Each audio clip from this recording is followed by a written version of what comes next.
మరి మన ముందుకొచ్చిన మన ముద్దు బిడ్డ నల్లమల్ల నుంచి ఒదిగి ఎదిగి ఈ రాష్ట్రానికి ముఖ్యమంత్రి అయి ఇక్కడటువంటి కష్టాలను కన్నీళ్లను తెలుసుకొని వారి యొక్క కష్టాలను కన్నీళ్లను తుడవడం కోసం అండగా నిలబడడం కోసం వచ్చినటువంటి మన ముఖ్యమంత్రి వర్యులు శ్రీ రేవంత్ రెడ్డి గారు, అదే విధంగా గౌరవనీయులు పెద్దలు మన ఉప ముఖ్యమంత్రి గారు బట్టి విక్రమార్క గారు, స్థానిక ఎమ్మెల్యే వంశీ కృష్ణ గారు, మా గౌరవ మంత్రులు, గౌరవ ఎమ్మెల్యేలు, గౌరవ ఎంపీలు, ఇతర అధికారులు, అశేషంగా తరలి వచ్చినటువంటి మరి గిరిజనులు, అదే విధంగా ఇతర మన ప్రజలందరికీ పత్రికా మీడియా సోదరులకు పేరు పేరున హృదయపూర్వక నమస్కారాలు, ఉద్యమాభివందనాలు తెలియజేస్తా ఉన్నాను.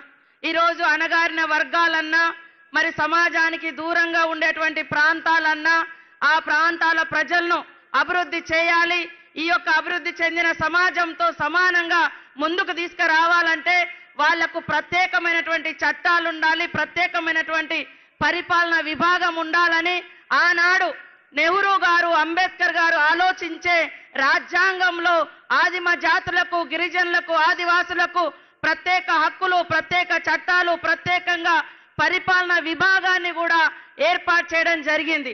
దాని కొనసాగింపుగానే మరి ఐటీడీఎల్ రావడం జరిగింది. ఉప ప్రణాళిక కింద ప్రత్యేకంగా నిధుల కేటాయింపు జరిగింది.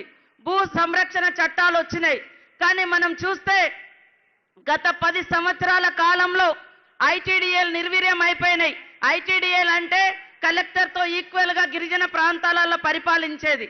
ప్రత్యేక నిధులు ఇస్తేనే ఈ ఈక్వల్గా అభివృద్ధి చెందిన వాళ్ళతోటి అభివృద్ధి చెందగలుగుతారని మరి మన ప్రభుత్వం ఆనాడు ప్రత్యేకంగా ఐటీడీఎల్ పెడితే వాటిని కేసీఆర్ ఆనాడు నిర్వీర్యం చేసి లాస్ట్కు ఆ భూములను కూడా కబ్జా చేసుకుంటే ఈరోజు దానికి ప్రత్యక్ష ఉదాహరణే మా చెంచు బిడ్డలకు ఇక్కడ పుట్టిన బిడ్డ సీఎంగా అయ్యి వాళ్ళ భూములు వాళ్ళకిచ్చి వాట్లలో ఇరిగేషన్ పెట్టి ఈరోజు మరి ఇందిరా సౌర గిరి వికాసం తీసుకొచ్చి మరి అందరికి కూడా నీటి సరఫరా ఇవ్వడం జరుగుతుంది.